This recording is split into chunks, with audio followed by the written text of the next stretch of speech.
There are 8 signs that reveal you weren't meant to fully fit into this world. Carl Jung discovered that those who carry these traits perceive reality in ways most people simply cannot grasp. You notice connections and patterns invisible to others. Social interactions don't energize you, they drain your vitality.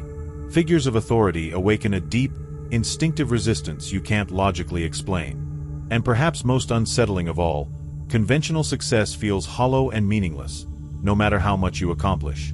Imagine this: you're sitting in a crowded room, surrounded by laughter, chatter, and connection. Yet you feel completely detached. Not lonely, but alone, in the profound way that comes from seeing the world through different eyes. You observe the unspoken rules, the rituals, the synchronized behaviors, and wonder, how did I end up among these strange beings? Jung deeply understood this feeling. He once wrote, "The individual has always had to struggle not to be overwhelmed by the tribe." But he also discovered something profound about those who experience this deep sense of disconnection. What I call outsider consciousness is not a disorder to be cured, it's a distinct way of perceiving reality that plays an essential role in human evolution. Here's what Jung uncovered that changes everything. The feeling of not belonging isn't proof that something is wrong with you. It's proof that you possess what he called psychological differentiation, the capacity to separate your awareness from what he termed collective thinking. Most people, Jung observed, exist in what could be called a hive mind state. They think the same thoughts, share the same beliefs, and find comfort in blending into the crowd. Jung warned, the individual is increasingly deprived of moral decision-making and ethical independence. But not everyone can live this way. Some people experience what Jung described as the tension of opposites, being part of humanity, yet psychologically detached from the collective. This creates a constant sensation of observing human life from the outside, as though you were an anthropologist studying an unfamiliar species. Jung made it clear, this isn't a flaw, but rather psychological evolution in motion. Such individuals act as what I call scouts of consciousness, exploring inner territories that the collective isn't ready to face. Jung identified recurring traits among those who live apart from collective consciousness, what I call the 8 markers of the differentiated mind. If you recognize them within yourself, you're witnessing what Jung saw as the birth of true individuality. The first sign is what I call pattern recognition overdrive. Jung noted that differentiated minds naturally perceive hidden links, systems, and structures that most overlook. He wrote, "Your vision becomes clear when you look into your heart. Who looks outside dreams, who looks inside awakens." You may have felt this awakening, the ability to see beyond appearances into deeper truths. You might notice how people's words clash with their energy, how institutions preserve dysfunction by design, or how collective beliefs keep individuals asleep. This isn't paranoia or overthinking, it's what Jung called superior perception, the ability to perceive beyond consensus reality. But this gift comes with difficulty. When you reveal these patterns, others may react with discomfort or disbelief. They can't see what you see, so they assume you're imagining it. Jung explained, everything that irritates us about others can lead us to an understanding of ourselves. Your ability to perceive hidden truths unsettles people because it forces them to question assumptions they've never examined. You become what I call the uncomfortable mirror, reflecting realities others prefer to deny. Through his research into psychological types, Jung found something vital about such differentiated individuals. While most people gain energy from social engagement and outer activity, you experience what could be called solitude restoration. This is more than mere introversion. Jung distinguished between social introversion and psychological introversion, the need to process life internally before facing the external world. He wrote, "Solitude is for me a fountain of healing which makes my life worth living." In solitude, you don't feel lonely, you feel whole. You can think your own thoughts without absorbing others' emotions, and process your experiences free from social masks. Most importantly, you reconnect with what Jung called the transcendent function, the inner mechanism that integrates the conscious and unconscious self. If solitude recharges you more than company ever could, you already understand this. Solitude is where I find myself. Yet society misinterprets this need. You may have been told you're antisocial, withdrawn, or missing out on life. Jung would disagree. He discovered that differentiated individuals require solitude to preserve psychological balance. Without it, they become vulnerable to what he termed psychic contamination, absorbing the unconscious projections of those around them. Jung noticed that differentiated individuals often possess what I call authority-resistance syndrome. This isn't rebellion for its own sake, it's an instinctive response to false or illegitimate power. Jung wrote, "The individual has always had to struggle not to be overwhelmed by the tribe." Part of that struggle lies in discerning when authority is rooted in genuine wisdom versus when it's built on control and manipulation. You've likely found yourself clashing with bosses, teachers, or authority figures throughout life. Not because you enjoy defiance, but because you intuitively sense when someone uses power without the moral grounding or self-awareness to justify it. This reaction stems from what Jung described as the archetype of the wise ruler, an innate understanding of how power should be exercised with integrity. When you encounter leaders who exploit or misuse authority, your psyche responds with visceral rejection. And this is where Jung's insights become transformative. He discovered that differentiated individuals are incapable of finding lasting fulfillment in society's conventional models of success, because their orientation is toward individuation, not external achievement. Jung wrote, "The privilege of a lifetime is to become who you truly are." But for such individuals, becoming their true selves often means rejecting nearly everything society tells them to desire. You may have earned achievements that others admire, good grades, promotions, financial security, only to feel inexplicably empty. This isn't depression or ingratitude. It's your psyche signaling that external validation can't satisfy what Jung called the drive toward wholeness. He also observed that differentiated individuals often experience what I refer to as achievement dysphoria, the disconnection that arises precisely when they succeed in systems they don't believe in. The more you excel in structures that contradict your inner truth, the more alienated you become from yourself. This inner tension is invisible to others. Family members might celebrate your promotion while you quietly feel lifeless inside. Friends might envy your accomplishments, unaware that they leave you feeling spiritually numb. Jung called this the price of adaptation, the cost of succeeding externally while betraying your inner authenticity. Differentiated individuals are driven not by status or approval, but by meaning, integrity, and a devotion to something greater than themselves. They would rather live authentically and struggle than thrive materially while feeling dead inside. This isn't romantic idealism. It's a psychological necessity. Jung found that such people possess what could be called meaning detection systems, internal compasses that instantly register whether their actions align with their authentic purpose or merely fulfill social expectations. This creates the success paradox. The more traditional success they achieve, the more estranged they feel from who they truly are. Yet Jung emphasized that this emptiness has a vital purpose. It pushes the psyche to seek fulfillment through individuation, through becoming whole, rather than through conformity. Jung's studies of psychological types revealed that differentiated individuals also possess what I call unconscious emotional telepathy. You naturally tune in to the emotional frequencies of others, often without realizing it. This sensitivity originates in what Jung termed participation mystique, a condition in which the boundaries between self and other become porous. While most people experience this occasionally, differentiated individuals live in it constantly. You can walk into a room and instantly sense the hidden tensions, unspoken resentments, or emotional undercurrents. You know when someone is lying, not because of their words, but because of the discord in their energy. You feel others' pain, grief, or rage as though it were your own. Jung understood this as a form of heightened psychological sensitivity. He wrote, "The meeting of two personalities is like the contact of two chemical substances. If there is any reaction, both are transformed." For you, nearly every interaction is that kind of chemical reaction. Yet this gift is also a burden. Jung observed that emotional absorption in such individuals happens unconsciously. You don't choose to feel others' emotions. It just happens. This is why you may suddenly feel anxious in a space for no apparent reason, or emotionally drained after being around certain people. Jung called this psychic contagion, the unconscious transfer of emotional and psychological states between individuals. Most people possess natural filters that shield them from this emotional overflow. Differentiated individuals, however, tend to have what I call permeable psychic boundaries. You might find yourself angry after talking to an angry person, even if their anger had nothing to do with you. Or feel a heavy sadness after visiting places saturated with trauma. You absorb the collective emotional atmosphere of groups, which is why crowds can feel unbearable. If you've always taken on others' emotions, you know what this means. I feel everything around me. But this sensitivity comes with a profound cost. You become what I call the emotional sponge, soaking in the psychological residue of everyone you encounter.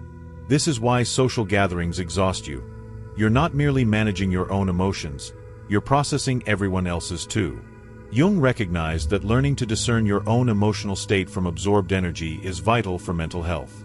He called this psychological differentiation, the process of maintaining your emotional center while staying empathetically attuned to others.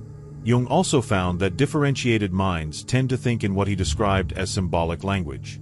While most people interpret life through literal, surface-level logic, you perceive it through symbols, metaphors, and archetypal patterns. Jung wrote, "The symbol is the primitive exponent of the unconscious, but also an idea corresponding to the highest intuition of consciousness." You are fluent in this symbolic language because you naturally access what Jung called the collective unconscious. You find meaning in dreams, synchronicities, and seemingly random coincidences. You understand that myths, fairy tales, and stories aren't just entertainment. They are vessels for eternal truths expressed through symbol and imagination. You see the hero's journey unfolding not only in your own life but also in the lives of others. This ability to interpret existence symbolically is what Jung regarded as a higher form of consciousness. While literal thinking deals with surface appearances, symbolic thinking perceives the underlying patterns that shape reality. You might intuitively grasp complex spiritual or psychological truths without any formal education. You can recognize archetypal dynamics in politics, relationships, and social systems. What Jung called archetypal perception, the capacity to see through events to the psychological forces moving beneath them.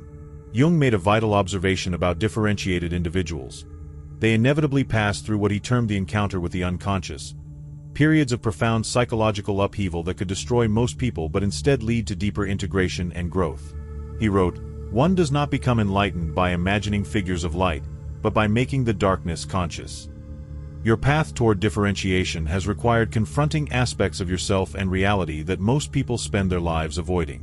You've likely endured what I call initiatory crises, episodes of depression, anxiety, existential collapse, spiritual emergency, or devastating loss that stripped away your old identity and worldview. But rather than being broken by these ordeals, you were transformed through them. Jung called this process individuation, the journey towards psychological wholeness through the integration of both light and shadow. These crises function as consciousness accelerators, forcing rapid inner growth that ordinary life could never produce. If your darkest experiences have reshaped you, you already understand this truth. My breakdown became my breakthrough. Your suffering was not meaningless. It was, as Jung put it, the price of consciousness, the inevitable cost of evolving beyond collective awareness into authentic individuality. The final marker Jung identified may be the most significant. Even though you often feel alien to this world, you sense an undeniable calling to help others awaken beyond their limitations. Jung found that differentiated individuals naturally become what he called agents of individuation. People driven to assist others in discovering and developing their true potential. This isn't a chosen career path. It's a psychological impulse. You can't help but share insights, ask probing questions, and challenge others to think more deeply. You become a teacher, artist, healer, writer, or guide. Not because you consciously chose that role, but because the role chose you. Jung wrote, "The privilege of a lifetime is to become who you truly are." Yet once you begin that process, you inevitably feel compelled to help others claim the same privilege. You transform into what I call a consciousness catalyst, someone whose very presence accelerates the growth of others. But with this awakening comes a great challenge, what Jung described as the integration problem. How can you remain authentic to your inner truth while still functioning in a world built on collective thinking? This isn't just a social dilemma. It's a psychological necessity. Jung noted that differentiated individuals must navigate the tension of opposites, being part of society while remaining inwardly independent. His solution was what he called the transcendent function, the ability to hold the tension between your inner truth and external reality without losing either. You learn to participate in the social world consciously, adapting when necessary without being absorbed. This is what I call conscious adaptation, engaging with social systems while keeping your individuality intact. You wear social masks when required, but you don't mistake them for your true identity. You give others what they need while quietly protecting your authentic self. However, This balancing act comes with its own complexity. Jung discovered that differentiated individuals often suffer from what I call identity fragmentation anxiety. Constantly shifting between your inner self and your adaptive personas can leave you feeling disconnected from your core. Jung described this as the problem of the persona. When you become too identified with your social mask, you lose your connection to the authentic self. Yet if you reject all adaptation, you become isolated and unable to contribute to the world. Jung's solution was what I refer to as conscious persona management. Learning to use social masks as tools, not identities. You develop distinct personas for different contexts while maintaining a strong link to your inner core. He wrote, "The shoe that fits one person pinches another. There is no recipe for living that suits all cases." Your task isn't to conform to existing systems, but to discover how to be genuinely yourself within them. This requires what I call social translation, the art of expressing deep, differentiated insights in language that others can understand. You don't dilute your truth. You deliver it in forms accessible to minds still rooted in collective thinking. Jung realized that mastering this integration process allows differentiated individuals to act as bridges between levels of consciousness.